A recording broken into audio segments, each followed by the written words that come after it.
Our primary research question is this: do differences in who we are predict differences in courage? Once we walk you through the project, we'll explain why this matters at the end.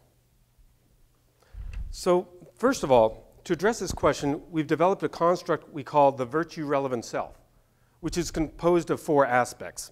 So I'm going to outline the first 2, and then Cindy will outline the second 2 in the spirit of collaboration. So first of all, fundamental values. We believe that the virtue-relevant self is composed of fundamental values. These include general values that underlie character traits. For example, the trait of honesty involves the value of accurate representation. A second aspect of the virtue-relevant self is self-conception. And this refers to how we see ourselves.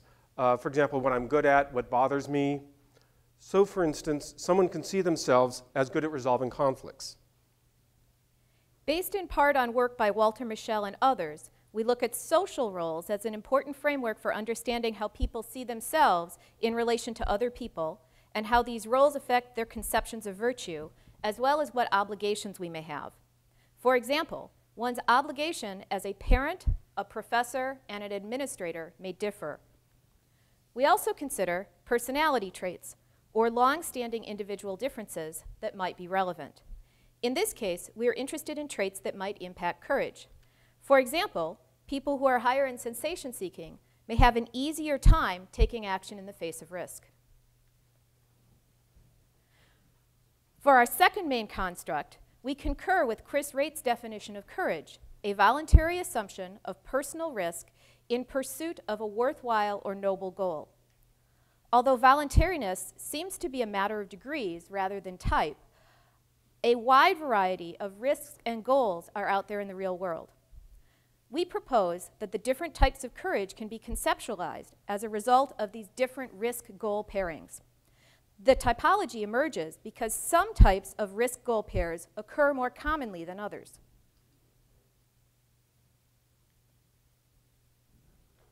So we're going to take a quick look at several different courage types as they're defined by or characterized by different risk-goal pairings. So first of all, we have courage involving a physical risk with a moral or socially beneficial goal, such as bomb disposal, which is indicated in the photo. A classic example of what's known as physical courage. But then we have a different type of physical courage here. A physical courage involving physical risk and a personally relevant goal, let's say. That is, reasons that are more specific to that person, such as a stunt or putting oneself in harm's way to save a cherished keepsake. And then a third type, I don't know if we can go back. Just look at the third photo. Oh, it's not on there, good. So a third type is courage, psychological courage. Courage involving a psychological risk and a goal of personal growth, such as the stress and uncertainty of changing your life to make it better. For example, by moving to a new country. Or by coming here and giving a high-pressure talk. Philosopher Daniel Putman proposed that psychological courage exists when someone risks their emotional stability to pursue a meaningful goal. His prototypical example is someone being willing to confront their fears during psychotherapy. Finally, the prototype of moral courage involved risking the social derision of others in order to stand up for what's right. A common example that we've found is the willingness to confront someone who's bullying others. 2 additional points. These typologies are not fixed. There's an infinite variety of risk-goal pairs out there in the real world. For example, I've found in recent research, using interviews of active duty soldiers in treatment, that their most common experience involves risking social derision relative to moral courage in order to pursue personal growth and personal wellness, goals typically of psychological courage. We think that the contents of the virtue-relevant self may matter when looking at these different types of actions from the outside. How courageous do they seem? The virtue-relevant self may also help us predict, for any given risk-goal pair, if a person will take action or not. So given this, we have 2 basic research connections that come out of this, or research questions that come out of the virtue-relevant self and courage. The first is, how do we measure the virtue-relevant self? We have it as a construct, but how do we measure it? More particularly, how do we measure the four aspects that we've just outlined? Fundamental values, self-conception, social roles, and personality traits. The second question is, how do these aspects of the virtue-relevant self predict courage? Here we want to know how various aspects of the VRS correlate with various types of courage. I should note that we use courage here broadly to mean both what types of things people consider courageous and the undertaking of acts that are courageous. Here we propose 4 studies. The first will develop an online measure of the virtue-relevant self and validate it against the more traditional in-person interviews. We're particularly interested in developing an online version of this assessment to dramatically expand potential populations that can be sampled, both for this project and for other projects.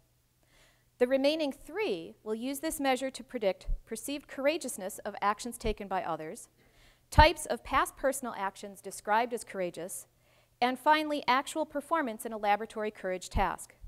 In the following slides, we'll describe each of these 4. To begin with, we'll create an online assessment of the virtue-relevant self.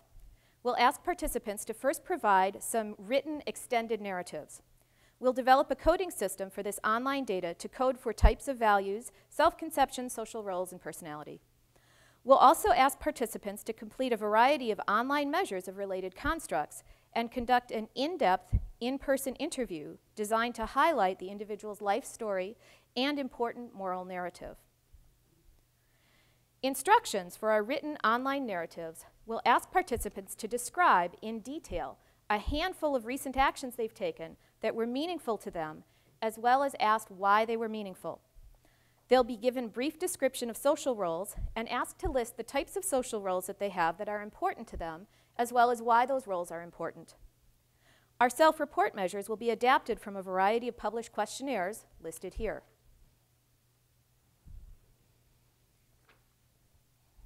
So, in the next study, we'll compare the contents of the VR essay to the types of actions taken by other people the participants think are courageous. So here, a new group of participants will be asked to complete an assessment of courageous action performed by other people.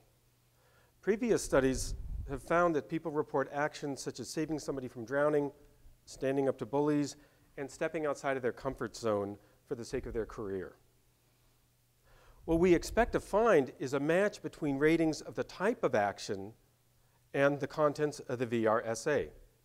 For example, people who particularly value kindness may be more likely to find actions that help others as more courageous than actions that help the actor. Likewise, people who are on high in sensation seeking may see the courage in a personally meaningful stunt that others may not find courageous. Next, we'll compare the contents of the VRSA to what types of actions participants themselves say that they've taken that's been courageous. A new group of participants will be asked to complete the online VRSA, as well as an online assessment of past courageous actions that they personally have completed. We expect to find a match between the type of action reported, particularly the goal of that action, and the contents of the VRSA. For example, those who value kindness may be more likely to report an action taken to help another person. Moreover, those with greater matches should report taking the action faster once they realize something needed to be done, as well as report potentially higher levels of risk associated with that action. In other words, the more the VRS aligns with the goal of the action, the quicker it should be taken, and the greater the risk it might involve. Finally, we'll directly compare 2 different expected contents of the VRS in a lab task designed to measure courage. One is an other regarding general valuation of helping others, and the other is a self-regarding general striving for personal accomplishment. After completing a VRS assessment, participants will come into the lab and be asked to use these magnetic ball and rods to assemble as many triangles as they can in 4 minutes. The trick to this task is that the pieces are submerged in ice water. I'm not sure if you've ever tried submerging your hand in ice water for 4 minutes. It really, really hurts. My first attempt to take this pseudo selfie, I had my hand in the water. All the pictures turned out blurry because it just really hurt. In fact, the subjective sense of this task is, I have to make myself do this. I need to do this. I can do this. You have to talk yourself into it. Before they start the task, we'll randomly assign participants to one of two conditions. In the other regarding condition, they'll be told their data will be helped to use to develop strategies to help cancer patients cope better with pain. In the self-regarding condition, they'll be told we're measuring the likelihood of their own future personal success. Participants will be randomly assigned to just one of those two conditions. We expect that the greater the other regarding contents of the VRS, the better the performance in the other regarding condition. The greater the self-regarding contents, the greater the performance in the self-regarding condition. Finally, participants should be more willing to sign up for a second day of the task if their contents match the instructions that we've given them. So now we'll move on to talk about deep integration. Cindy will say a little bit about our collaborative work and its relation to this. I'll focus on this study itself, which is the point of the deep integration. Well, this study, for us, is exciting because it's a new direction. Though it's informed by our previous work, it's much more expansive and much more complex than work we've already done. And it's involved integration from the ground up. It looks at the sources of moral agency, which is a longstanding philosophical concern, through the virtue-relevant self. And in formatting the virtue-relevant self, we've utilized a philosophical conception of character traits and personality traits. But in developing these four and identifying these four aspects of the virtuous self, there's been a lot of back and forth, a lot of discussion, looking at how we'd measure them, what we think would be the most relevant ones. It's really been a collaborative effort down to the nth degree where I use the word factor when I shouldn't, and I look over at Cindy and she gives me that look where, no, psychologists do not use factor. And he told me to not say that we agree with someone. Citation can mean a very different thing in philosophy. So down the nth degree. But this also involves measurement and validation from psychology, as well as the resources of philosophy in setting it up, and the joint development, again, as I've emphasized, of each of these aspects. And when I started getting interested in courage in the early 2000s, psychologists were primarily measuring courage and understanding it as standing up to fear regardless of the context. Charlie and I have spent a good deal of time in the last 5-6 years examining the importance of the goal for courage, particularly the moral relevance of that goal with numerous projects. We see this project as a natural outgrowth of that work. So we'll move on to innovation now. It's innovation, I believe, in three sort of ways. First, one innovation of this project is the development of the virtue-relevant self, which is a model of several key aspects of the person that affect moral behavior broadly understood. A second innovation is a study of the relation between the aspects of the virtue-relevant self and courage. We consider how various aspects of the self, including those not traditionally associated with morality, correlate with perceptions of courageous behavior and with courageous behavior itself. This is new. This is simply new in courage research. And we're going to develop an online assessment of the VRS that can measure both scope and contents and be useful for studying other virtues. Now, these are simple, so I'll have Cindy explain them as I just identify them briefly. 3 anticipated challenges. One is that the online measure might not be validated. One is that is the issue of transcribing and scoring interviews, which is time intensive for this sort of multifaceted study. And then thirdly, the technical challenges of courage tasks that involve assessing past courageous actions, developing a variety of realistic scenarios for measures, and creating an effective behavioral measure of courage. And I'll just let this slide speak for ourselves because I hear that we are out of time. We are... If I could just say quickly in conclusion, so first of all, we're breaking new ground in courage research by taking a look at how different aspects of the self relate to what we see as courageous.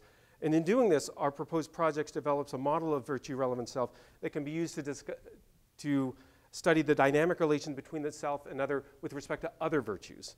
And we will hopefully be able to use our concept of the virtue-relevant self to help develop interventions to help people become more virtuous.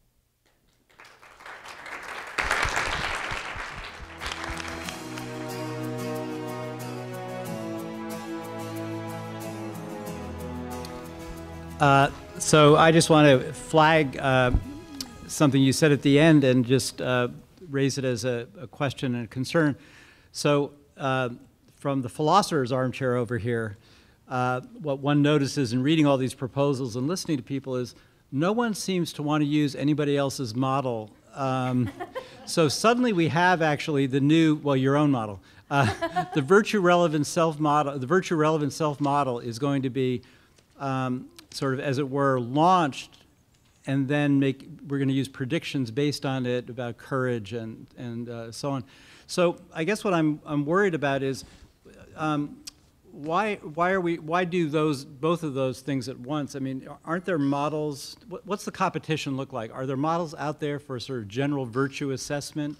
You say in the proposal that you have novel ideas about personality traits and character traits and the way we relate to each other.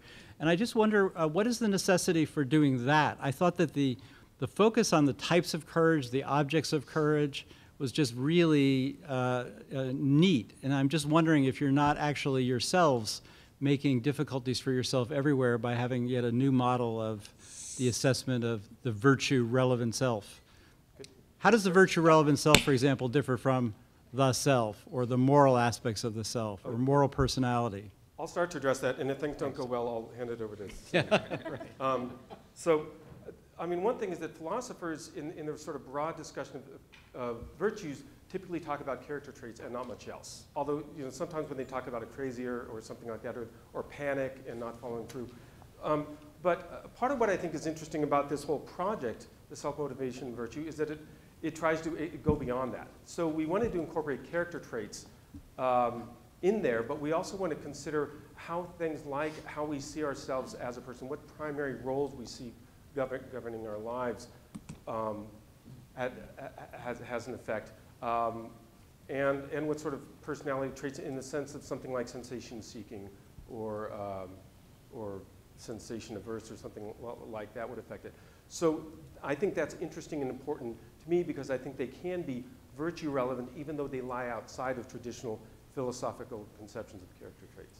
And if I can jump in and just speak as a psychologist, from my perspective, a large chunk of our assessment of the virtue relevant self actually is based on other people's theories. And they actually are based on other measures. If we gave people the full-length version of all the measures that Charlie and Emily and I have found that are relevant, they would be filling out about 300, 400 questions, which would be way too many. And I have experience on large industrial organizational occupational health psychology projects where we've integrated and distilled and sort of taken the good parts, taken the most characteristic part of each measure and stuck them together. And that's part of what we're planning to do. So we're not building it from the ground up. There's actually, this whole book is full of backup stuff that we can go over later if you're interested. We can corner you at dinner time. Yeah, I'll bring my book. Can you say something more? Maybe I missed it, but how the measures that you're giving fit into those 4 components that you say is part of the virtue relevant self? Sure thing. Can we back up? Is it okay to back up? Yeah, sure. That doesn't. Okay. Arrow? Arrow? Arrow. Ah. Okay, so we've got recent meaningful actions should help us get at, actually I've got this right here, saying. So these are courageous actions? These are courageous, these are not courageous actions actually. The virtue relevant self is meant to be about things that you value in general. So we're planning on asking people about a recent meaningful action that they've taken. Why was it so meaningful to you? And this will help get at that first component. The fundamental values? The fundamental values. We're also going to ask them about important social roles, which will get at social roles. We're also asking them various questions that will get at their self-perception. How good am I at doing these different tasks? And then finally, we're asking them a couple of questionnaires there's a measure out there called the courage measure that I think measures fear tolerance more than it measures courage. So we're going to ask that questionnaire for personality as well as sensation seeking. So it's things relevant to courage, not all virtue. Those two final ones are relevant to all virtue. The personality part that we're measuring here is mostly relevant to courage. We could, and I've thought about throwing in a small Big Five measure, but it just didn't. But like you say, there's probably 100 measures you could give them. There So are tons. how did you pick these, There I are guess? What made you select these? Emily and I went through the psychology of virtue literature and selected questionnaires that have been validated and are shown to predict something, have good internal consistency, as well as having good test-retest reliability. There were a couple of really promising measures that had lousy test-retest reliability for the psychologists in the audience. For the non-psychologists, it means at time 1, people's scores were very different than at time 2. So it didn't seem like a stable sort of thing. So those were right out. Within a short period of time. Within a relatively short period of time, yes. Dan and Doug? Sorry, just to follow up on that, did you say fear tolerance and sensation seeking relate more generally? No, I didn't. I did just the opposite. Just the opposite? Just Okay. the opposite, yes. Those, That was a quick one. You know, no just need to the elaborate. opposite. I'm done. My questions, I think, aligns with Owen's a bit. I get how in the first study you want to derive a measure for your online online version of the courage measure, their values. What's the name of it? Virtue relevant self. Yeah, virtue relevant self.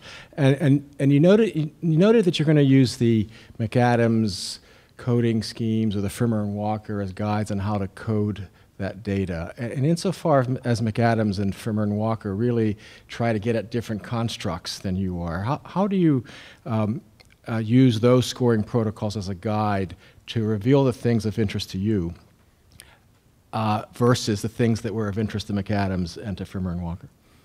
I think, again, this may be a discipline-specific thing. As a psychologist, I'm thinking of that sort of more loosely as a guideline. That's our starting point. And additional questions, we'll come up with our own coding for additional themes that come up. Okay. And my lab has extensive experience with coding narrative data, primarily at this point, coding narratives about describe a time you acted courageously. And we've coded like thousands of them. Okay, thank you. I guess this follows somewhat from Owen's question too, but I'm still trying to get wrap my mind around this idea of the virtue relevant self, because it could be pretty extensive if you're talking about virtue relevant, right? So maybe I'm temperamentally shy, and so I perceive situations as threatening or as inducing a fear when others don't. What are the implications of that for an assessment of courage, for example? Yeah. I think that's a good question. What we're putting together is a model of 4 things that we think, we have to narrow down what there is. On that, I agree with you. And it could be that minor distractibility, of a very minor sort, could be very virtue relevant. What we're trying to do to make the project manageable, given that we're using a lot of different measures, as Cindy described, is pick 4. It allows us the ability to perhaps expand later on, but that's not to say that these are virtue relevant and other things are. But what we're focusing on and what we're coding for, to me, sounds interesting. I think to go back to your question, one thing that we're coding for is moral centrality, which, among other things, we didn't go into detail in it here, but that's something that could be looked at with respect to many other virtues. It's not courage relevant, but we're interested in seeing in this project just how it plays out with respect to virtue. So to go back, it's a practical. It's not saying that's the end of it. It's just drawing some sort of parameters. All right, we're out of time. Thank you very much.